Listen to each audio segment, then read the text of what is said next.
Arts and Broadcasting to you live at the Ministry of Information, Culture, Affairs and Tourism. So to the MICAT press briefing will jointly be addressed by Dr. Yarkpawolo. He's the Executive Director for the Environmental Protection Agency, EPA. Dr. Yarkpawolo will provide comprehensive updates on the agency current operations, including the national download on the carbon market policy, which is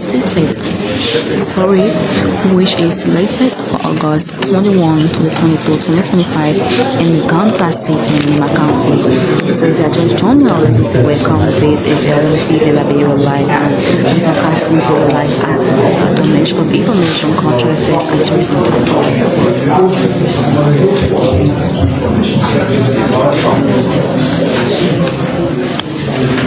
I'd like to welcome you, members of the press, this afternoon in the Republic Press Hall, where our regular press conferences are held. This afternoon, the Deputy Minister for Press and Public Affairs is the presiding officer. We have with us also the Acting Minister of Information, Cultural Affairs and Tourism, who is also the Deputy Minister of Administration, Honorable Johnny Tapa. He is accompanied by the Deputy Minister of Culture and Tourism, Honorable Kadiatu Chonda Buhari. I'd like to welcome our radio listeners, television viewers, and those in the diaspora that are joining us. We have over 30 community radio stations that relay in ERPC. We have to thank them for joining us into this press briefing. At this juncture, I'd like to invite the presiding officer for today's press briefing, Honorable Daniel Sandler. Mr. Sandler. So that was the voice of the Acting Assistant Minister for Information Services, Lawrence and Families, is Honorable Daniel Okisano, Deputy Minister for Corporate and Public Affairs. Good afternoon to all of you, members of the MICAT Reporters Association. Good afternoon to our compatriots who are following via the national television, social media feeds, and on the community radio stations across the country. We are grateful to be back here for another engaging week here at the Ministry of Information, Culture, Affairs and Tourism. We continue to uphold the expectation of the public for the regular press briefing of the government of Liberia. So this week, as previous week, have been very engaging, and we are happy to be here. We say thanks to all of you for joining us, helping us to provide coverage to reach as many audiences as possible. Today we are pleased to announce that our distinguished Minister, Honorable Republic Matthew Pia, is traveling with His Excellency the President to Japan to attend the TICA conference, that is the Tokyo International Conference on African Development. While the Minister is away, his Deputy for administration Honorable Tony S. Tapa is full authority to run the affairs of the ministry in close consultation with the ministry. Mr. Tapa, we say welcome. We also like to give recognition to our distinguished Deputy Minister for Culture and Tourism, Honorable Kaliatu Buhiri. She's here with us. All members of the senior management team are attending other matters, making representation on behalf of the ministry. Our guest for today is no other person but Dr. Emmanuel K. Yarkpawolo. He's the Executive Director at the Environmental Protection Agency, the EPA. Dr. Yuri is here with his team to provide comprehensive updates on the EPA's current operations, including the National Dialogue on Carbon and Market Policy, which is slated to take place beginning August 21st to the 22nd, 2025 in the city of Gompa, Lima County.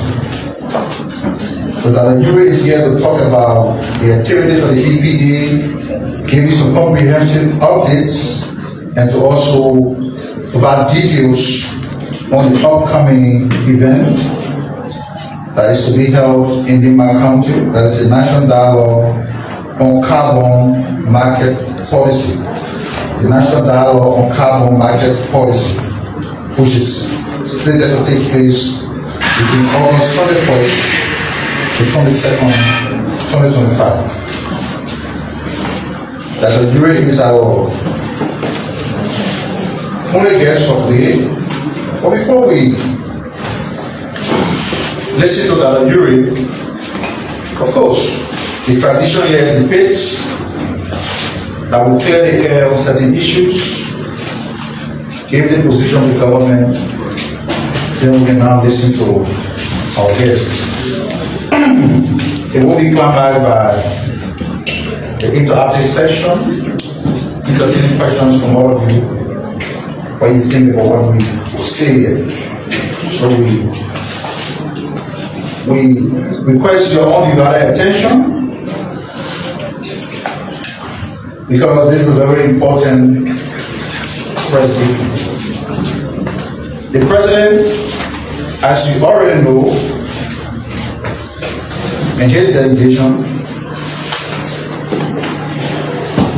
are currently in Japan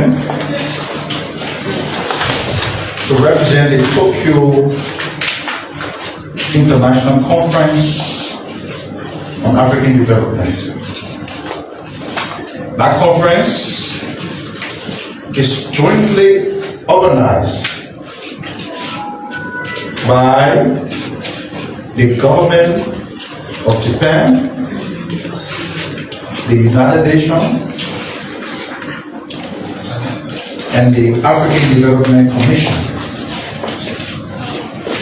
And there are a couple of misconceptions surrounding this trip, which I'd like to firstly talk about before going to the other details that I have here. We see attempts by perpetual critics of the regime to come and distract, derail public attention from the positive outcome that we as a country expect following the representation that the President and his delegation are making on behalf of the country. So the first misconception is that the President is in Japan to attend the Expo, to attend Expo 2025. That information is not true. The sole reason why President Wata is in Japan is to attend the TICA, which is the Tokyo International Conference on African Development. Nothing more. Of course,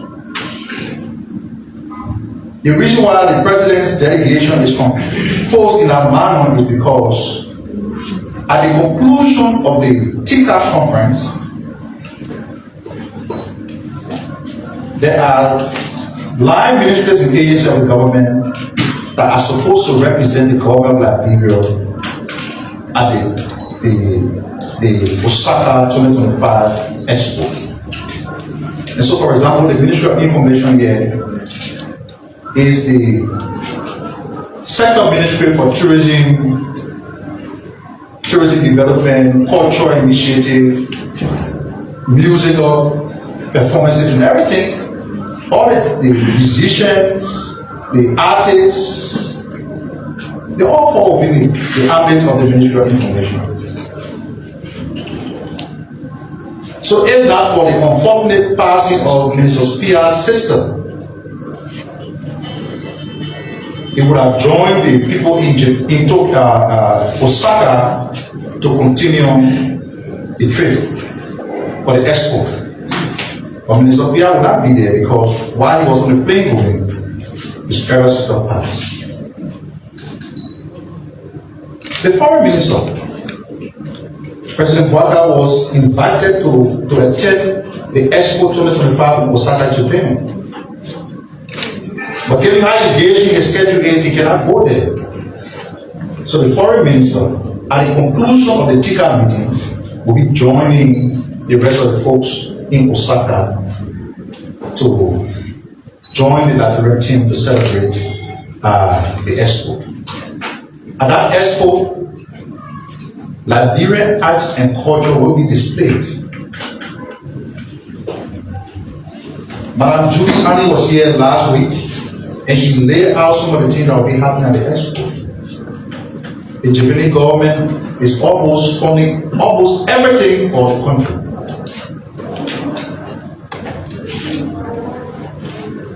So the government uses one stone to kill two birds.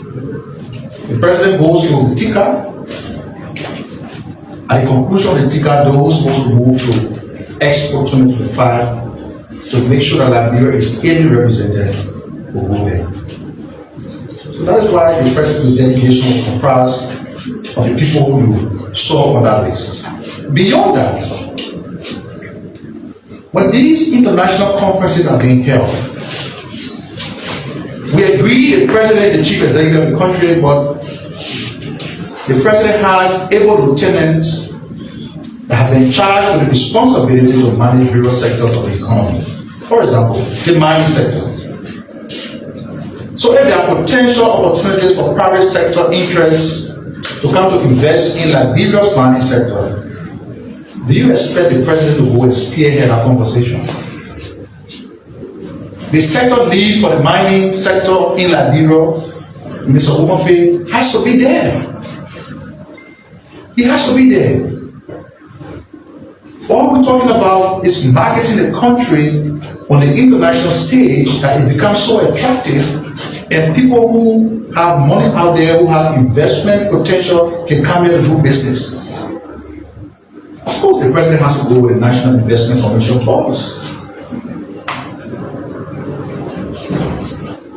Just this morning, the president visited a major health facility in Japan. As a result of that visit, more support is expected to come from JFK. Why? Because the Minister of Health is leading that effort. We talk about agricultural diversification. How are these things going to be happening? Not in a vacuum. Counterpart engagement. Our Minister of Agriculture needs to be on the ground to engage people who already have the resources in abundance, the technology that we need to expand our own agricultural sector. They need to have this conversation. So the president's delegation is not going to merry-make and involve in the bargain trade while in Japan. Every member of that delegation will be involved in what I call detailed conversations surrounding their various sectors with the goal of attracting something very important for our country. every day we decry the condition in our country. And when you have a government that is working day and night to ensure that the right streams can be pulled, attract the investment to make things happen locally, and people always want to take away from the important things. I thought to clear the air on this thing. The people who follow the president are all there for reasons. So, for example, would you question why the Minister of Information is on the trip? How do we communicate with the rest of the world about what the president is involved with, is doing in Japan, when nobody from the president communication team is there?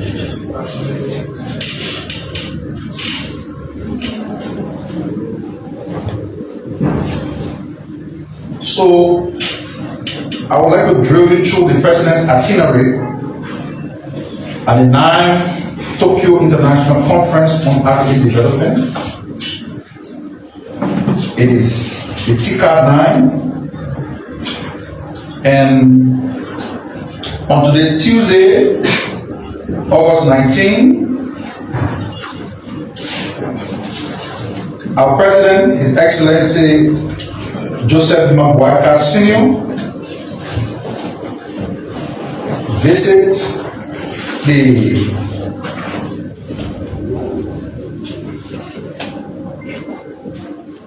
Toshiaki Medical Facility. The Toshiaki Medical Facility. Toshiyuki Medical Group is a background giving one of Japan's largest healthcare networks, renowned for renal care, significantly strengthening Liberia's medical infrastructure during the era of former President Ellen Johnson Sirleaf by donating dialysis machine to the John F. Kennedy Medical Hospital, thereby greatly improving kidney disease treatment operations in Liberia. So, this has already happened. The next engagement, meeting with the Japan International Cooperation Agency, JICA.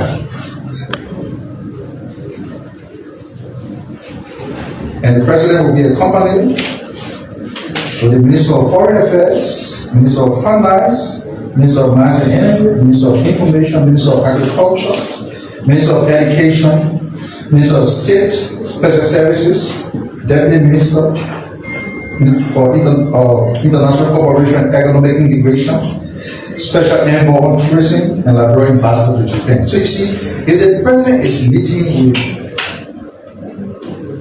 the Japan International Cooperation Agency, JICA, today we'll boast of Somalia Drive, one of the best roads in Liberia now. That Somalia Drive came as a result of our engagement with JICA at this very TICAD. So when the President goes to this international conference, he's not going to basketball game. He's not going to visit friends. He's meeting with serious-minded international entities. And the goal is to help alleviate some of the burden that we have back home here. So the President meeting a very important group, a group that came here, multi-billion road, beautiful Liberia. And don't forget, in October, the Japanese will be back here to connect the road from Johnson Street to Freeport. So it's a whole roundabout. The road from EPA Junction through Red Light, Barnesville, Freeport, it comes to the end of a road. So by October this year, the Japanese will be back here to continue that process. All the negotiation that we are having with them on the margin of the TICAD meeting is to be sure whether the goodwill can go beyond Johnson Street to Freeport and to extend to Clay, bombing. Because don't forget, that new Japanese freeway or the Somalia Drive, the initial agreement was just to build one side of the road. But when the Salive administration engaged them and said, look, we are in dire need of this infrastructure to relieve our people who live on that side and everything, so they agreed. They built 4-lane road for us. So the president is there. He's there. You can see the handwork here. You can see the outcome of the engagement and everything. So the president is there again to make the case for Liberia. As a country and as a people, we can only continue to hope for the best. So the JICA meeting takes place. It's already on because after 12. By 5 p.m.,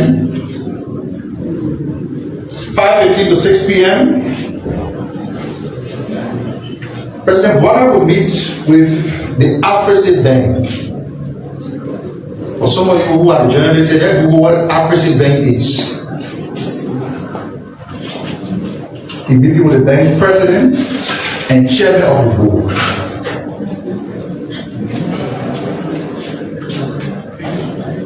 And of course, the president will be accompanied by the Minister of Finance, the Minister of Commerce, Minister of Agriculture, Minister of Mines and Energy, Minister of Education, Minister of State for Special Services, the Chairman, National Investment Commission, and the President's Senior Economic Advisor. So you see, the composition of the team reflects the nature of the meeting that the President has gone to attend.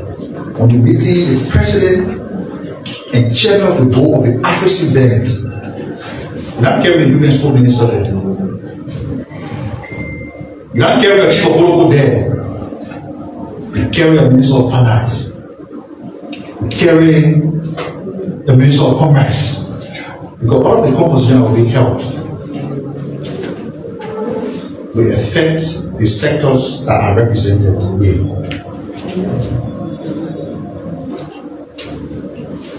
So,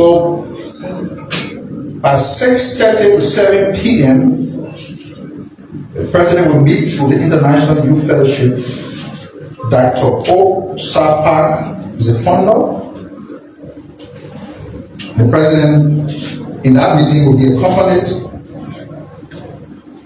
by the Minister of Education, Minister of Gender, Minister of Information, and Minister of State for Special Services. On Wednesday, tomorrow, 9 a.m. to 9:30, signing of the joint communique with Seychelles. So Liberia will be signing a joint communique with Seychelles. I can't tell you what is in that communique when they sign. They supply all the details and to let it out to you on Thursday. And at our signing ceremony, will be the Minister of Foreign Affairs. Someone was asking, what is the Minister of Foreign Affairs doing there? Well, the point is signing joint communique. Who's supposed to lead the charge? The Minister of Foreign Affairs, the Deputy Minister of Foreign Affairs for International Cooperation and Economic Integration, Liberia Ambassador to Japan, Assistant Minister and Chief of Staff, the Foreign Minister. At 9:45 to 10 p.m., the President will be meeting with the UNDP, Mr. Hawley Shu, UNDP Acting Administrator, Ms. Huna Izakwa, Assistant Administrator and Director of Regional Bureau for Africa. And the people the President meeting with, UNDP Chief Administrator and the Assistant. In that meeting, His Excellency will be accompanied. There will be 4 participants. The President will not be there. The Minister of Foreign Affairs, Minister of Finance, Minister of Mines and Energy, the Senior Economic Advisor to the President, and the Deputy Minister for International Cooperation and Economic Integration, Minister of Foreign Affairs. Also on Wednesday, 10:35 to 10:50, there'll be a bilateral meeting with the Japanese Prime Minister. The list of everybody who will be in that meeting from the end of the Japanese. The news are here, and that meeting will be held at the Intercontinental Yokohama Green bilateral meeting on the 3rd floor. The participant will be the President, the Minister of Foreign Affairs, Minister of Finance, Minister of Commerce, Minister of Agriculture, Minister of Education, Minister of Gender, Minister of Information, the Senator Chair on Security, and Labrador Ambassador to Japan. At 11:30 to 12:15, there will be a meeting with the IFC senior management. 12:30 to 1:30, 1:40 to 2 p.m., the photo section on tomorrow.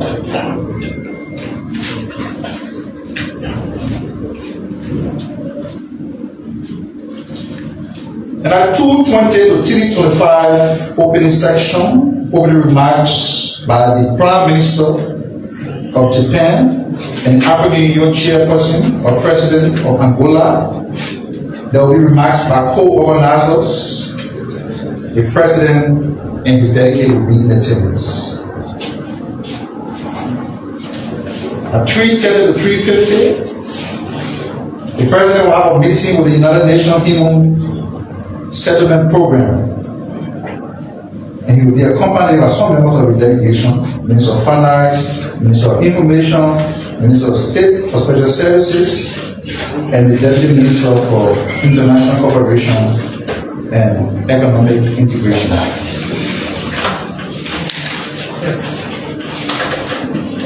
On Wednesday at 4 to 5:55 will be the plenary section. The first section will be on peace and stability, presenting objectives. Former Japan Prime Minister, AU Commissioner, to deliver the opening remarks. The floor will open. His Excellency President Bouaka will give 3 to 4 minute remarks on peace and stability.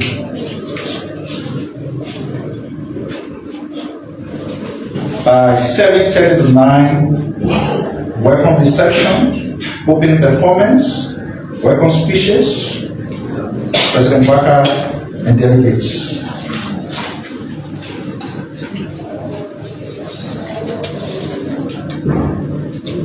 So there's a whole itinerary for the event that is taking place in Japan. I just thought to drill you through so you can have an idea what is happening there. And as a country, we can be hopeful that the outcome from the engagement are ongoing in Japan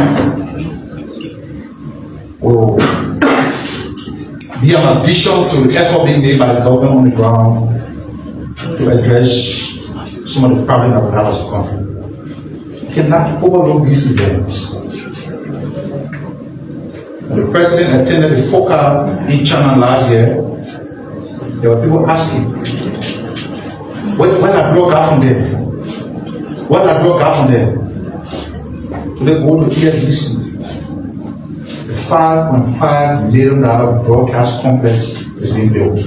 In fact, I'm told we dedicated in the next 2 months. By September, the construction of the overpass bridges will begin. The 288 agricultural equipment are also part of that China. So the President has never lost sight of the urge to properly negotiate on behalf of the country. So I've done that. So instead of trying to politicize and trivialize the composition of the President's delegation to such an important meeting, let us follow the details. Let us follow the details. That's how much I can see.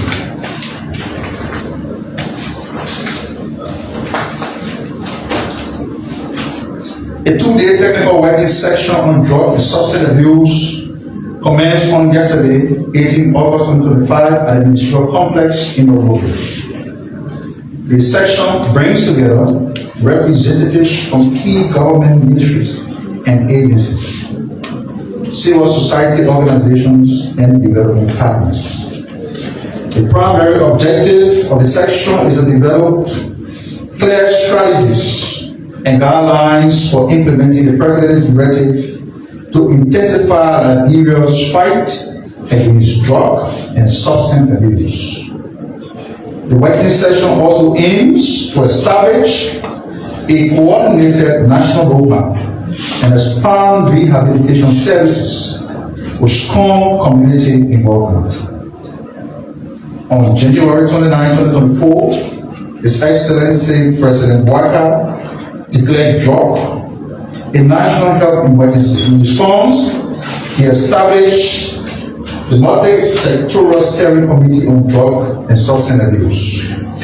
The committee is chaired by the Minister of Health, with the Ministry of Justice serving as co-chair. Other members include the Ministry of Youth and Sports, the Ministry of Gender, Children and Social Protection, the Ministry of Finance and Development Planning, and the Liberia Drug Enforcement Agency. The President also expanded the committee to include the United Nations Agency and civil society organizations. The committee mandate is to design and implement a holistic national response to mitigate and ultimately eliminate the use of illicit drugs in Liberia. So, just before this working session was organized, you see that communities across Monrovia have started to take matters in their own hands, to carry out citizen arrest, and subsequently turn over those involved to the police. We thank the communities that have conducted themselves so far in an orderly manner.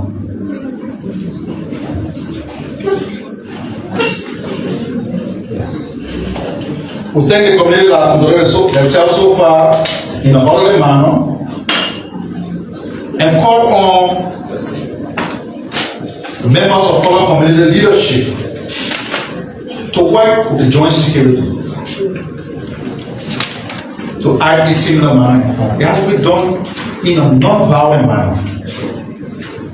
Do it in a non-violent manner. We cannot sit as a country to allow this dangerous scourge of drug and substance abuse to destroy the future of the next leaders of our country. We need to act beyond political lines. We need to act beyond religious lines. We need to act to protect the community. And so, while the government is formulating the roadmap, the community is not left out. That's why civil society organizations are included. The communities that have acted so far, they are working closely with the security apparatus, and so far, so good, no incident of violence has been reported. In an effort to strengthen road maintenance and community monitoring in Liberia, National Road Fund has officially turned over a fleet of 28 motorbikes, a pickup truck, along with computers and printing equipment to the Ministry of Internal Affairs. The support is aimed at improving road maintenance and monitoring in local communities. The donation will help launch the community-based organization CBO Road Monitoring Program, which focuses on identifying and fixing problems on community and feeder roads quickly. The program will allow trained community members to report road issues and also perform small repair tasks like clearing drainage system and bridging roadsides. This will help keep roads in good condition and make it stable for everyone. The Ministry of Internal Affairs will lead the effort, working with local leaders and organizations to carry out the work effectively. Beyond just fixing the roads, the project also create jobs opportunities, especially for young people. Around 1,500 youth will be hired as role monitors, giving them meaningful work while improving infrastructure. The program supports the government goals of involving communities more in development and spreading services fairly across all parts of the country.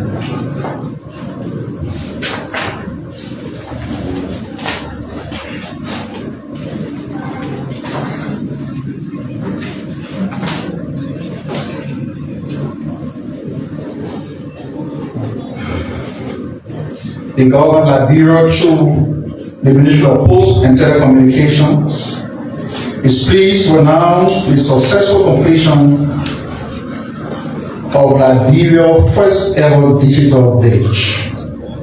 Located in Foya District, Lofa County, the digital village is a state-of-the-art facility that will provide green energy, internet connectivity to over 50 homes, including schools, hospitals, clinics, churches, mosques, and other facilities within a 2.5 kilometer radius.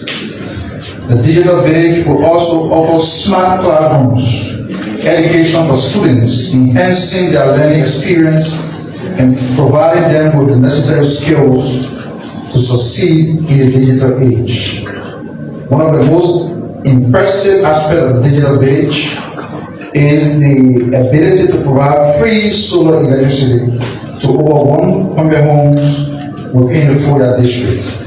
This initiative is not only meant to improve the lives of residents, but also to promote sustainable energy.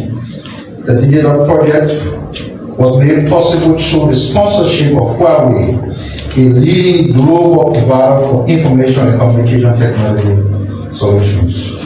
The digital village is expected to be launched soon, and the Ministry of Posts and Telecommunications is working to finalize the preparation. The launch will mark a significant milestone in Liberia's journey towards becoming a digitally enabled nation. The achievement is a testament to the Liberian government's commitment to harnessing the power of technology to drive development and improve the lives of citizens.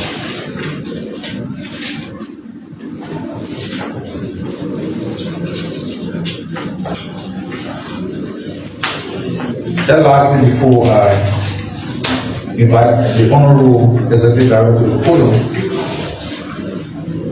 the government has made a significant move in advancing youth empowerment and development with the official launch of a new national service program aimed at tackling youth unemployment and strengthening youth skills. According to the Ministry of Youth and Sports, the soon-to-be rolled-out program will initially deploy 150 young people, each receiving a monthly stipend of $200 for 30 months through a partnership with the United Nations Development Program. The program builds on the government's existing cadet program, which has already absorbed dozens of participants into permanent government roles. The program is also about providing real opportunities for young people. Last year, the cadets were placed into government jobs, showing that skills-based programs are effective for mobilizing primary capital, advancing quality infrastructure investment, supporting disaster risk management, resilient infrastructure in Africa, among others. So let me now start there and invite the Honorable Executive Director of the EPA, Dr. Yarkpawolo.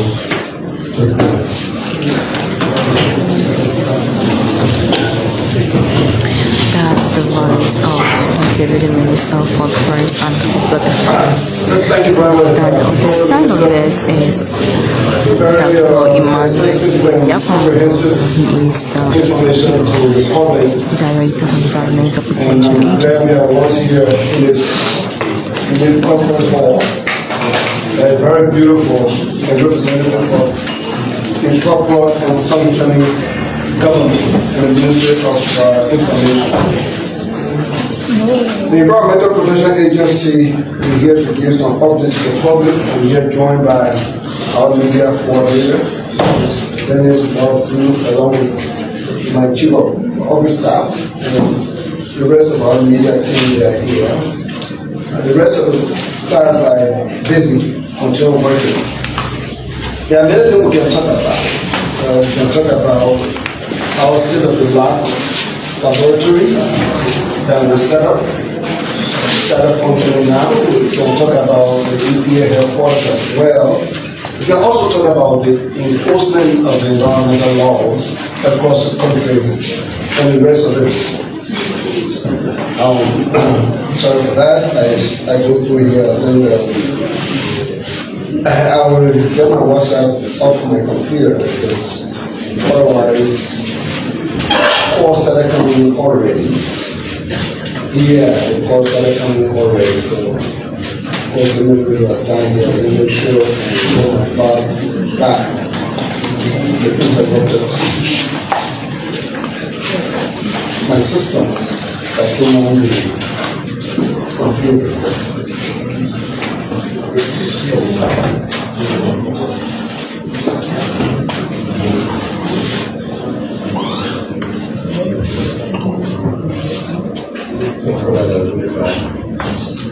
You know, technology work that's when there's interference sometimes.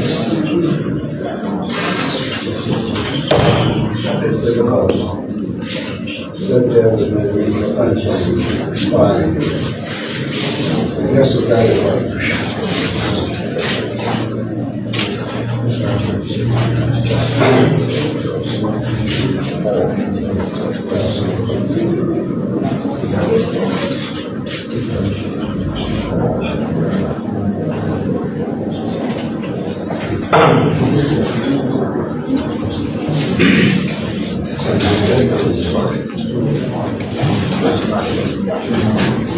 Similar to that WhatsApp call that came on the computer. You guys are patient, so I think everyone has stuff to do. One or 2 minutes, do you have the hard copy? Well, let's deal with the hard copy because otherwise we don't want this to happen again.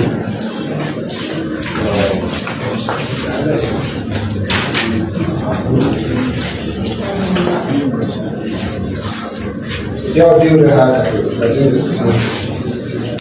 Yeah, take a picture of it. I'm not going with the traditional old school way. Thank you. As I was saying, there are many things we'll talk about, but I think for today's purpose, actually, we'll just go ahead and talk about the carbon policy. So we'll keep it short. We'll keep it in a way that we don't overly stress ourselves in terms of the kind of information we have to share with the public. For today, I'll be speaking about the development of Liberia carbon market policy and climate change law. The government of Liberia wishes to inform the public of major strides undertaken in the development of the national carbon trading policy and complementary climate change law. Around the world, carbon market has become a critical tool in financing climate action, protecting forests and supporting sustainable development. However, such a market can only operate effectively within a rule-based system that ensures transparency, accountability, and fairness. Liberia is determined to establish such a system. The mandate of the National Climate Change Steering Committee.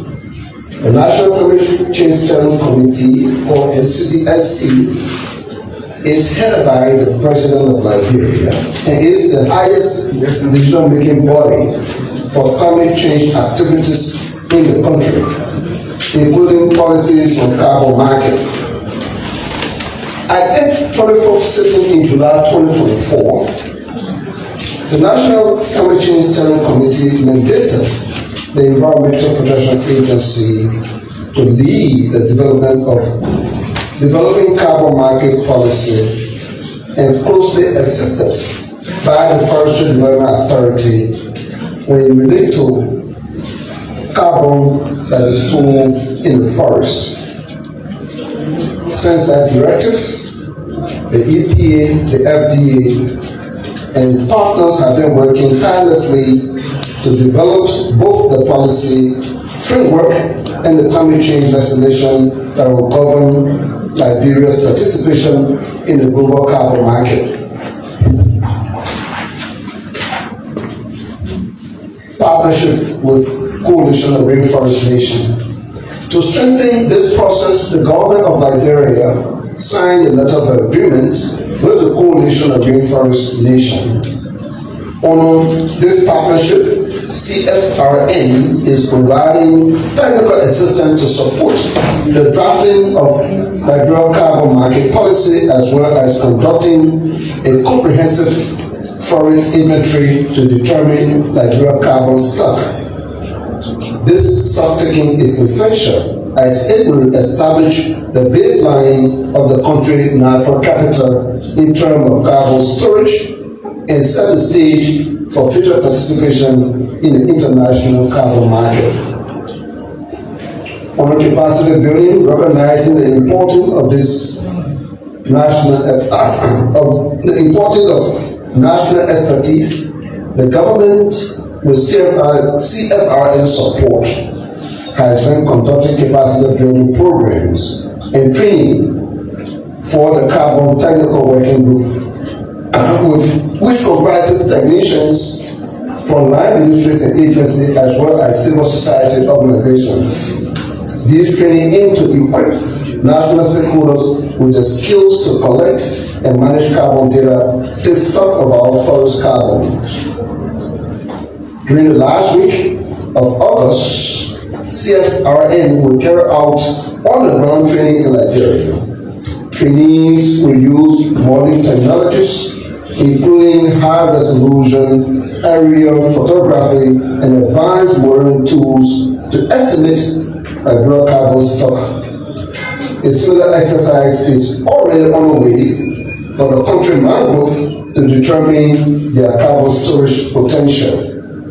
These steps are essential to ensure Liberia has accurate data on its natural carbon assets. Inclusive and participatory policy development. Liberia draft carbon market policy has already gone on technical review by experts from land industries and agencies, civil society representatives, and development partners. It has also been presented to the National Climate Change Steering Committee.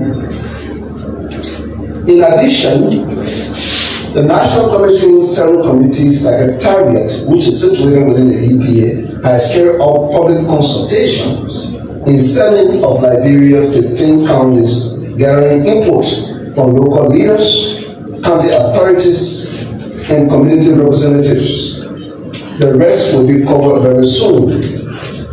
These consultations are central to ensuring that the policy reflects the view and needs of ordinary Liberians, especially those whose livelihood depends directly on forests and natural resources. The upcoming national dialogue. To build on this momentum and ensure full national ownership, the EPA, along with its partners under the auspices of the National Climate Change Steering Committee, will convene a national dialogue on the draft carbon market policy from August 21st to 22nd, 2025, in Kanta, Nima County. This dialogue will bring together county superintendents and development superintendents, ministers and head of government agencies, civil society organizations and development partners, women and youth leaders, religious leaders and representatives, and other community representatives, as well as media and student groups. the national dialogue is intended to provide a platform for all voices to be heard. Feedback and recommendations gathered will be integrated into the draft carbon market policy, which will then move to a validation stage for formalization. Pathway to climate change law. Following the validation, the next step will be the drafting of a comprehensive climate change law. This law will not only enshrine the carbon market policy, but it will also establish a clear legal framework for climate change governance in Liberia. It will provide rules, institution, enforcement mechanism needed to guide climate action, regulate emissions, and ensure that Liberia market benefits ensure that carbon market benefits are shared fairly, particularly for forest-dependent and vulnerable communities. Conclusion: Liberia is committed to building a transparent, accountable, and inclusive carbon market system that safeguards our forests, uplift communities, and position the country as a credible player in the global carbon market financing mechanism. The EPA, the FDA, the National Climate Change Steering Committee, and all partners call on all citizens, civil society, and stakeholders to actively participate in this process. Together, we can ensure that Liberia's natural wealth becomes a source of resilience and prosperity for generations to come. I want to end about this to say that we can talk about many things, but today we chose to only talk about carbon market because it's extremely important. And I just also want to highlight that our country is going through tremendous transformation. And those of us who are part of it and those who are not part of it. But in the future, history might look at this period as a period of the beginning of the growth of Liberia. What a corporate house we're standing in that is nicely renovated, with this building going on with a serious renovation, or the Liberia Water and Sewer, or right down here in the Ministry of Mines and Energy, or the EPA, and many other government buildings. There's a real breadth in terms of giving them fair lift. But also, if you can look at the July 26th celebration, what happened in this country, and what happened around the world. A new form of hope is innate in the people, and we all, if we continue to work at it, I think our country will be a better place. Ladies and gentlemen, thank you.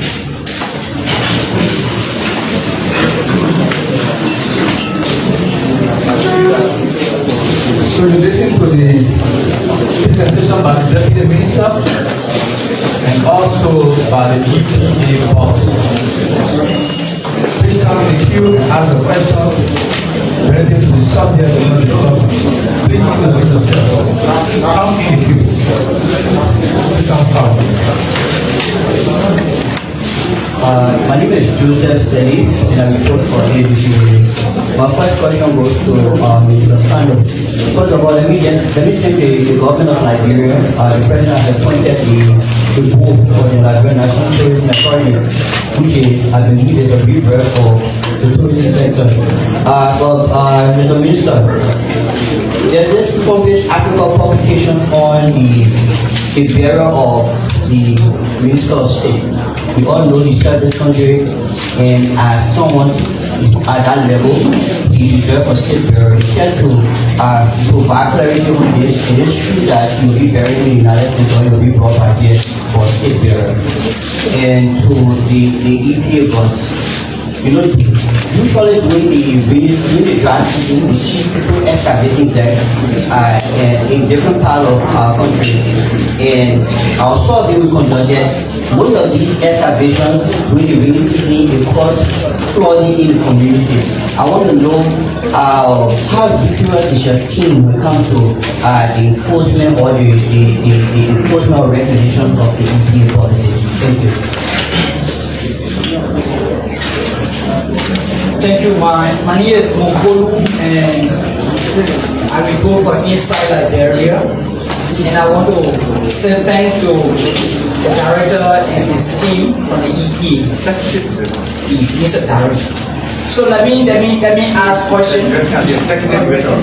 Executive is a senior director. Thank you so much. All right. So the thing is that the presentation was beautiful, but the issue of environmental issue is not just for the elite, it's also for the people in area the Jalano time. But the conversation, there was too much terminology that people down there may not understand exactly what we're talking about. So my concern is, I think it's a recommendation, next time the conversation should be for the people so that they will know exactly what we're talking about. But the question is, the last time the meteorology team from the Ministry of Transport, they came, they said that there will be rainfalls in certain parts of Liberia that will affect like viewings. The EPA should help in making sure that these people are informed of the forecast. Have you been doing something like that, inform content, profile, and all of that? And my last question goes to the government in general. You know, the current debate about the president taking over 22 government officials to Japan has been a conversation. But then, in your conversation, it seems to be like we're being romanticized, wherein you say that it shouldn't be trivialized by the people it is intended. But Mr. Sanders, you were one of those persons who criticized, you know, previous government for taking huge delegates outside of the country. Then, now the people say the same thing. You say that it shouldn't be trivialized. Is it the same trivialization then? Thank you. Thank you. My name is Desmond Nguyen, I report for Democracy Watch newspaper. Thanks to the Executive Director, Dr.Yarkpawolo, who spoke very, plaintive and detailed as a matter of fact. But there is this investigation that our person has been conducted with a mining company on the Bushel Island, situated between the township of Garbo and the township of New Jersey, precisely Topo Village.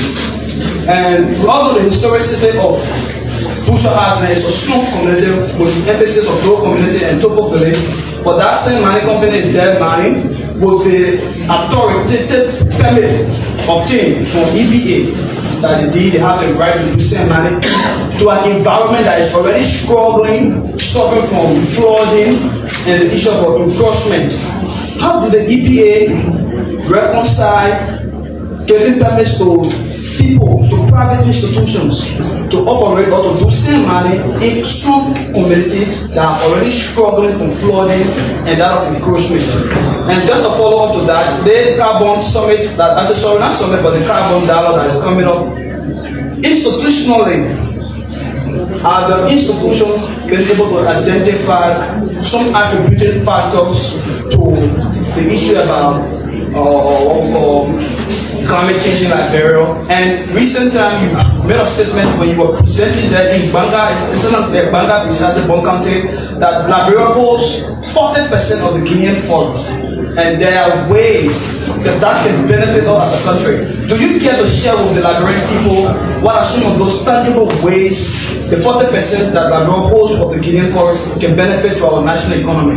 And to the government spokesperson, it will always be important that we raise to speak for the voiceless, those who are in Grand Crew that cannot barely speak to you, Minister Sando, who will speak other issues. For your beginning statement, you said the president as an individual is not in Japan precisely to attend the Osaka Expo.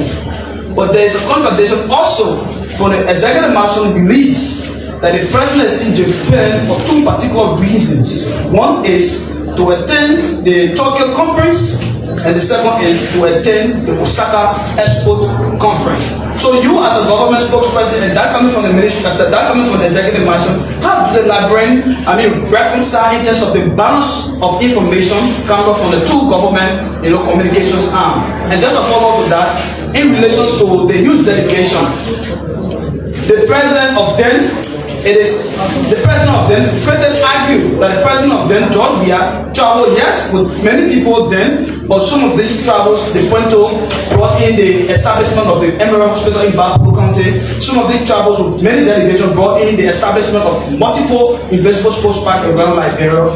While it's true, all these were happening, but then this government, these people in power, then opposition, criticized all of those travels, not looking at some of the tangible benefit it had. Do the Liberians, should Liberians at this point believe that there is no honest, no space to play in terms of our criticism? Let me go back.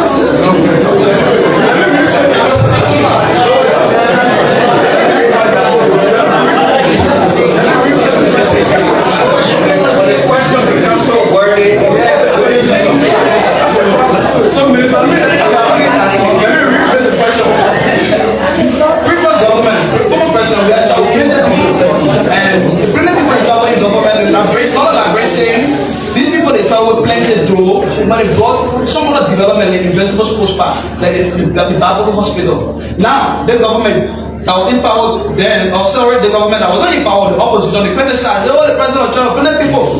That's why the president of trouble, the plenty people brought in this various developments. So now that there's government, now you people are in power, and the president too is doing, the president is doing just simultaneously. How do the Liberians take your criticism? Was it then? It's insincere? Okay, good afternoon. My name is TrueLiberia, and I report for the TrueLiberia newspaper. Well, I have just a question, and it goes to you. Just a few days ago, I think I contacted you through your WhatsApp concerning a detailed investigation involving the devastating pollutions endangering the life of residents in 4 communities in Kenya. And sadly, the LWSC has been one of the key actors behind it. They have been collecting money and allowing commercial sewage truck drivers to dispose waste into open. And this practice is affecting those who live in the surroundings. I shared the reports with you and few officials of government, but since then, there have been a serious silence. No one is speaking in that direction. Are there any plans to visit that community and see the situation that people are faced with? And if yes, what if LWSC is in violation of the environmental protection law? Are there penalties for that? Thank you very much. Good afternoon, everyone in the sun. My name is Christopher Desmond, and I report for Event TV Liberia. Permit me to read in jiffy the rule number 4 of the revised Government of Liberia Travel Ordinance Law. For a specific trip like high-level meetings such as the United Nations General Assembly, the Africa-China Summit, Korea-Africa Summit, the Commission on the Status of Women Conference is the maximum amount of delegates shall not exceed 7. My question is, how can we reconcile this particular law along with the dedication of the President of Tokyo? Thank you. I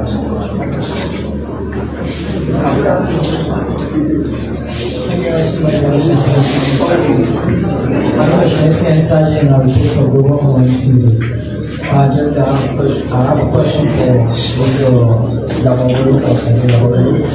This concern when you say forest key to fighting climate change campaign in MICAT County, and you said that we are blessed with more than 40% of the population forest. And he asked a question that I want to ask you that because that question was not answered. He said how can we manage these new resources from how we manage our wood, diamond, iron ore, and now how do we do this at this time?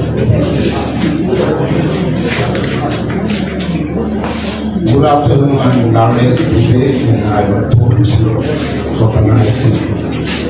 My first question goes to the Executive Director. Thank you for the explanation. You talk about the summit or the dialogue that is here in Uganda or in the country.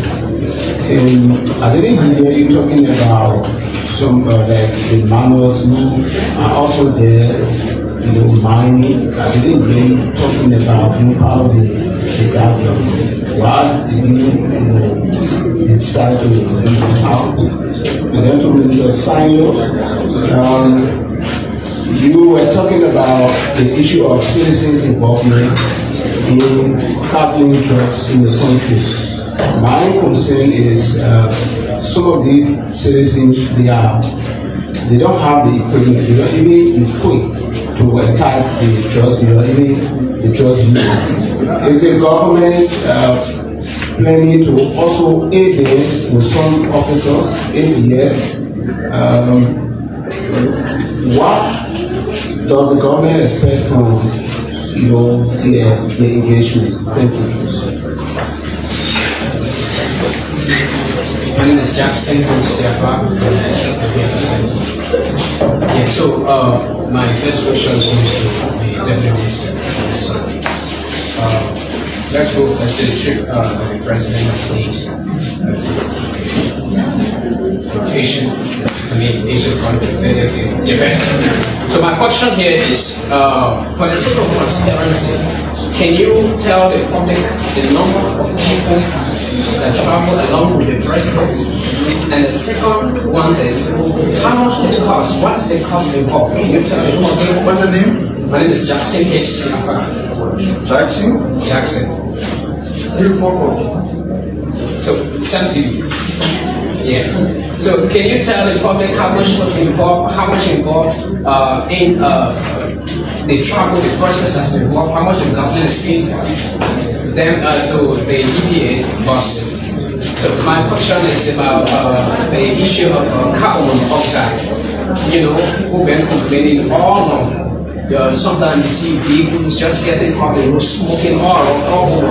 So, is there any plan to put this issue under control because it is affecting the citizens? People just behave dishonorably. Yeah, thank you.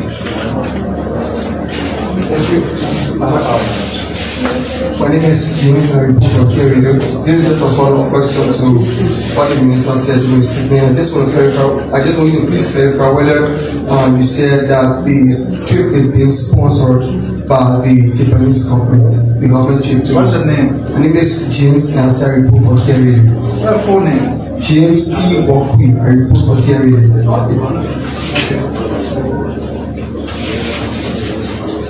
Yeah, so I'm Samuel Johnson, I report for online television. I have a question for Mr. Sandler. I overheard you talking about the LPS media complex and giving attention to President Buhari's recent trip to China. And so, during the last administration, we saw that project was being negotiated and fundings were already available for said projects.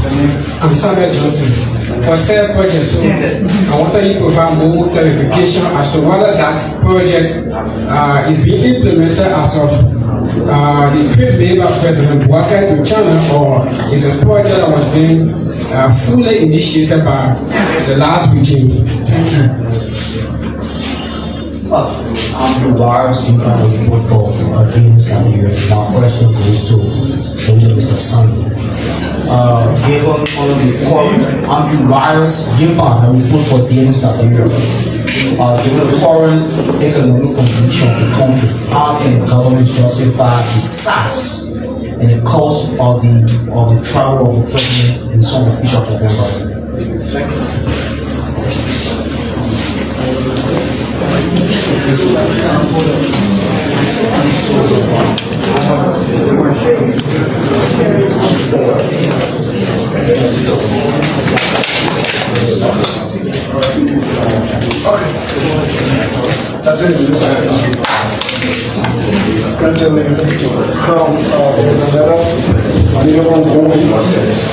So this shot is one part of the question, and then Minister will come here.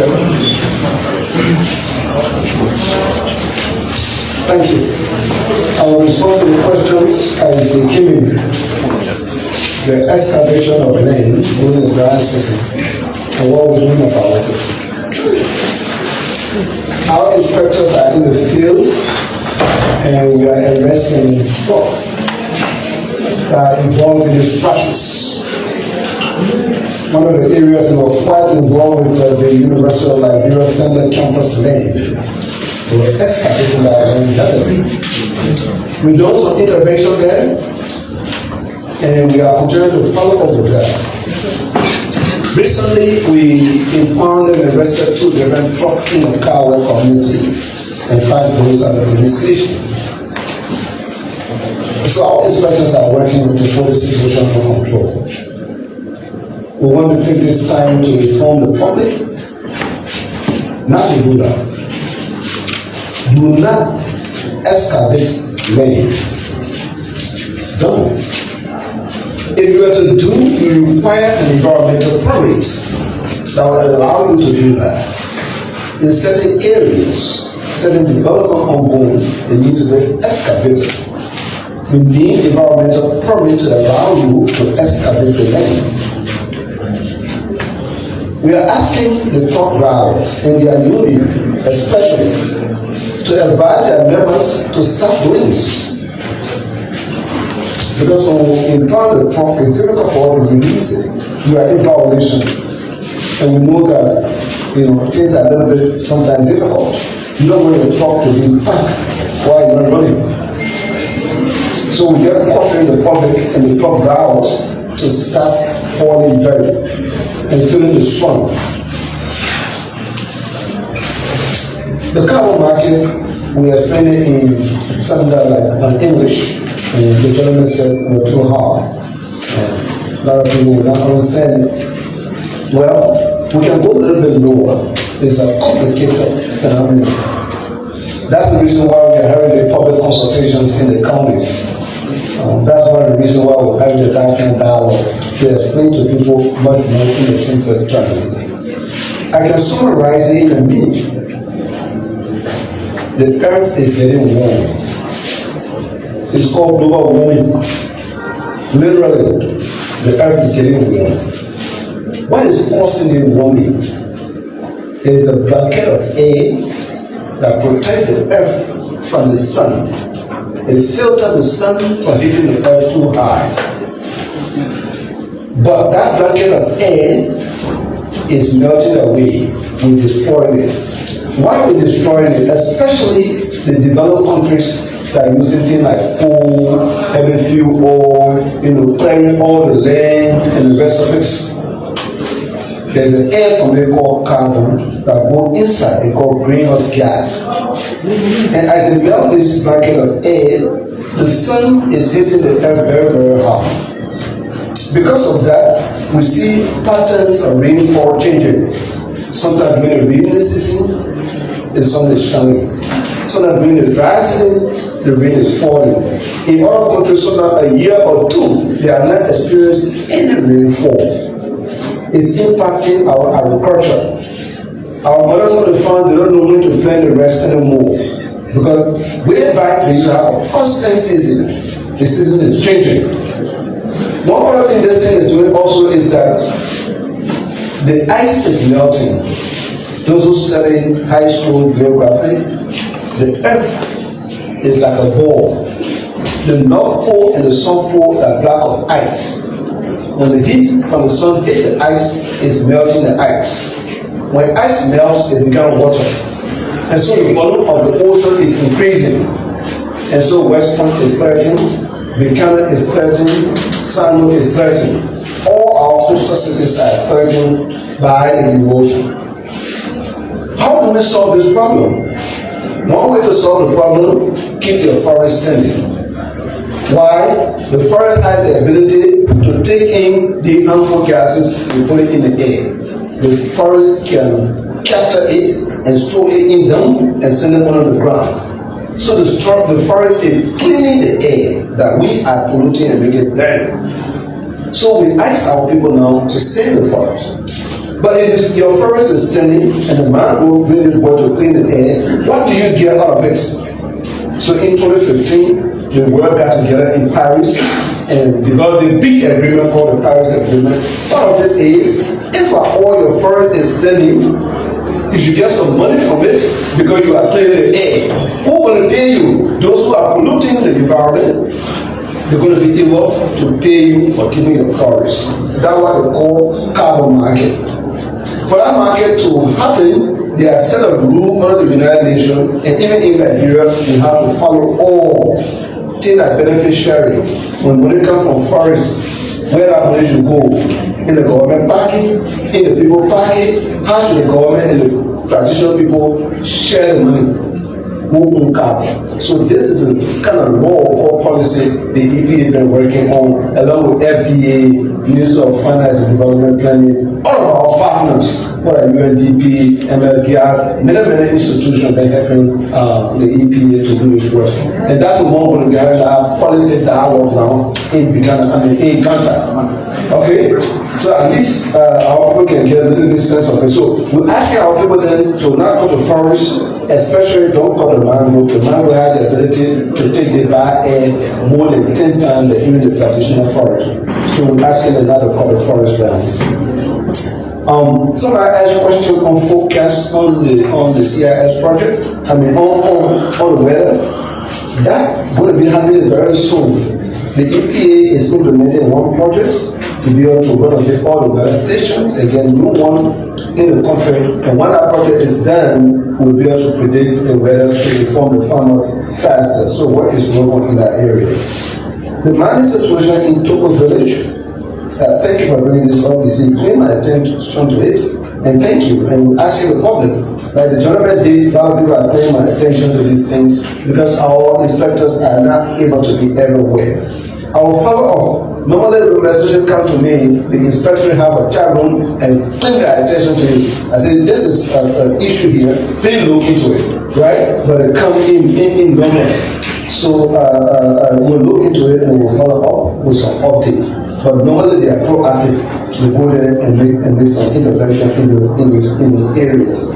But also, if they are money, like you talk about, they have an EPA permit, and the money they have an EPA permit, we can look into that.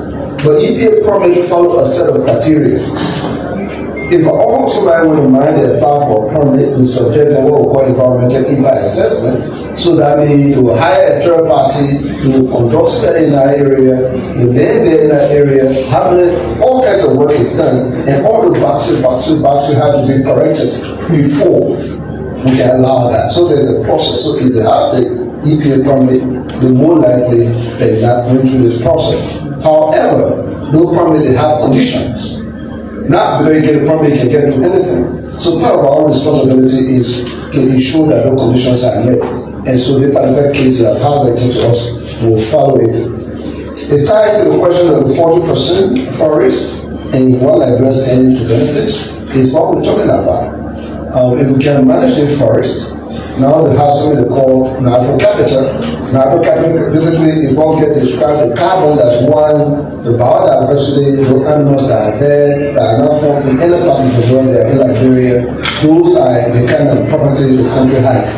So if we manage this properly, especially when we get this policy done, when we open the country for carbon market, I think we will be able to get some cash benefits and we'll be able to help the country.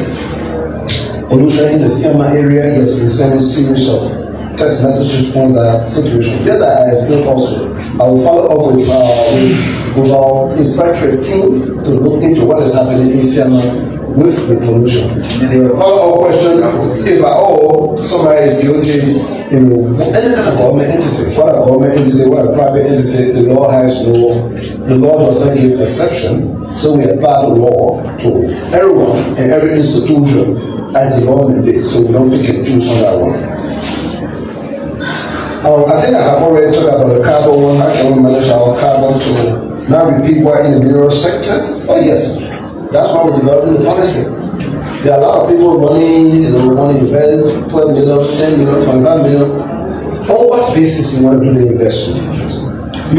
There has to be a clear policy as to how this thing works. If money is generated from there, how that money should go and what should be done with it?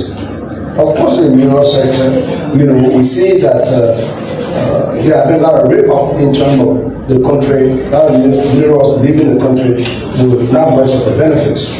And we don't want that to happen if carbon market is going to be something that the country can benefit from. We start with a clear policy and the law that will be enforceable. And that's what we're working on that.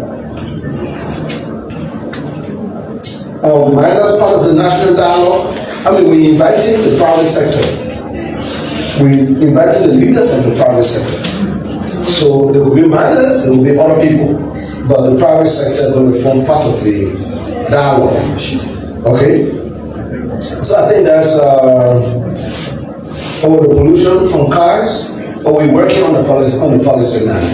We have an air quality kind of guideline, but we are now working on the pollution from vehicle in terms of that. The EPA currently has a mandate in this area. So that's something. So we start to impose the environmental laws. We see that there are a lot of regulations. The law is a law. You have to zoom in terms of that. Like the one that will be evoking very, very soon, the noise pollution. The country is noisy, you know that, right? Our country is noisy. And for that reason, sometimes we inadvertently speak loud. Because we use a kind of noise. Whether in the market, somebody just playing loudspeaker almost non-stop. Or whether the religious churches non-stop in terms of crusade. Every night is tiring and students can't study around the areas. We are coming with that. And when they enforce it, you can't get people causing noise. Okay? Let me tell you something. People who want to listen to the word of God to come into the church, are you going to put a speaker outside for the whole people to hear it and force the message on them? It's not acceptable. So that one, very soon the team is working on it. We'll start with a rigorous public awareness first. Sometimes we invoke the law, and then the noise will stop. We can't get it everywhere so noisy. So we already have a policy guideline on that, just to invoke it, and we are now going to be working with you and the media to help us elevate our voices, to tell these people, to inform that this is wrong. You don't go ahead just doing that. So I think, again, there are many things we're going to talk about, but we're not taking out of your time. Thank you. Thank you.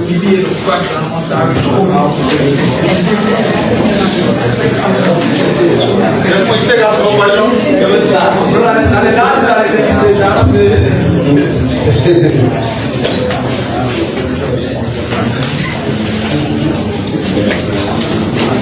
So Joseph Salif.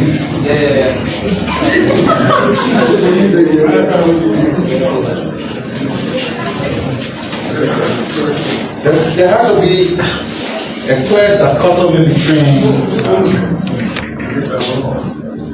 what the family of the public official wants and what the government wants.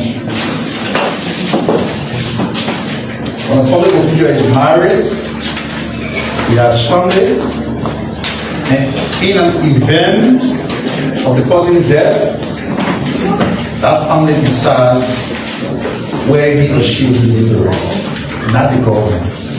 All the government can do is to work with the family to help them give that person a befitting. And I start to highlight the SSAs, and they say, oh, the people at the Ministry of Information can take all the time talking to the former president. But we do you must say you know the facts. Unlike the former president who left this country for 58 days to go and watch the World Cup, and then he went to play with his pet in Florida, came back here with his hamstring. President Bola has never done anything that resembles that. So why do we this urge? This not about joy and comparison. Oh, you're criticizing President. We are the things that President we have did to our country. The day President Bola attempts to do them, I will never defend him. So there's no parallel. Let us stop manufacturing this false sense of similarity. That's what the criticize me.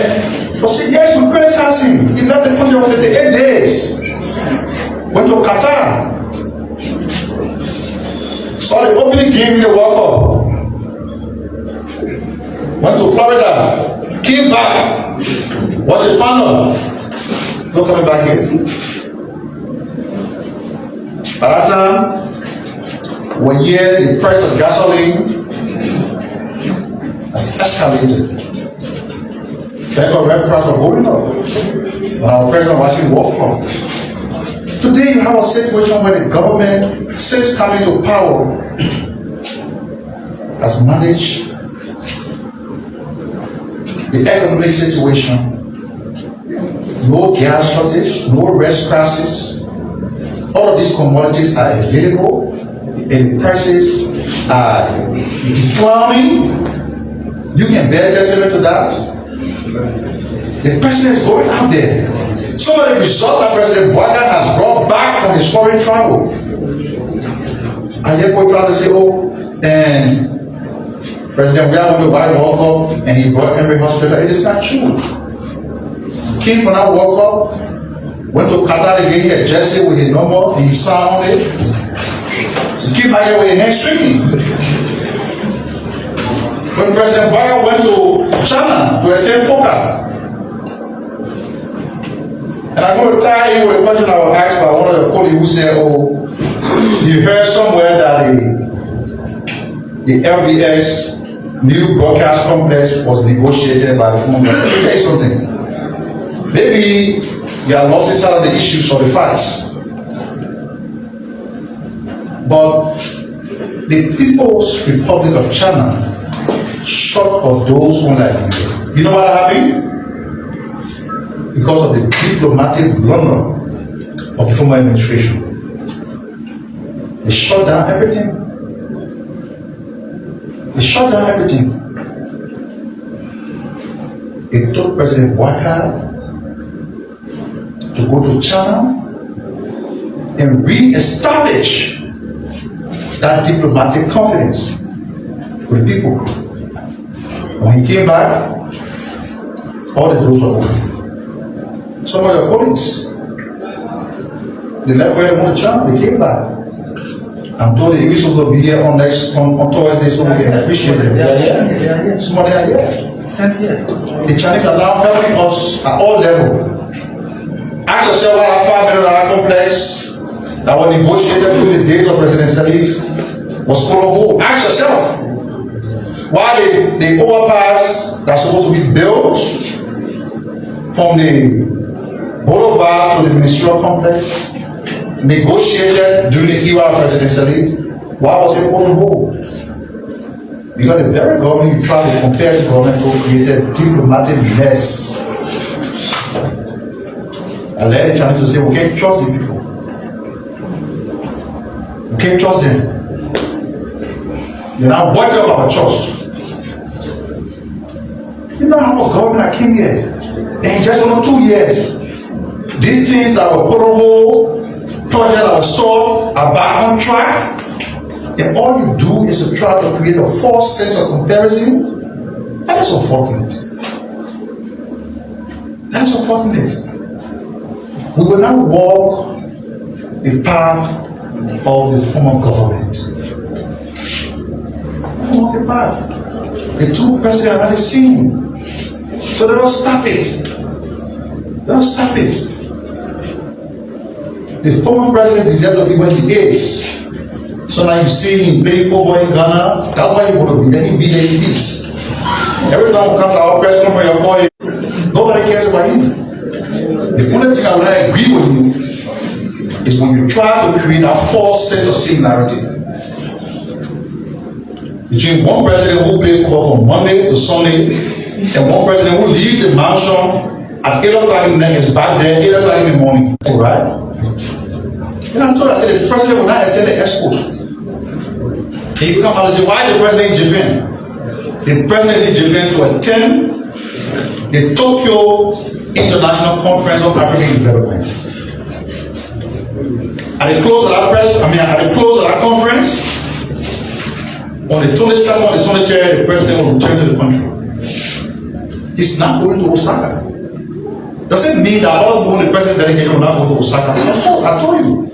that if not for the unfortunate passing of the Minister of Information System, he will also be in Osaka. The Minister of Foreign Affairs will be in Osaka. The Minister of Commerce and Industry will be in Osaka. The President's Special Envoy on Tourism will be in Osaka. Because that is where they are going to showcase Liberia tourism potential. I thought I was very clear on that.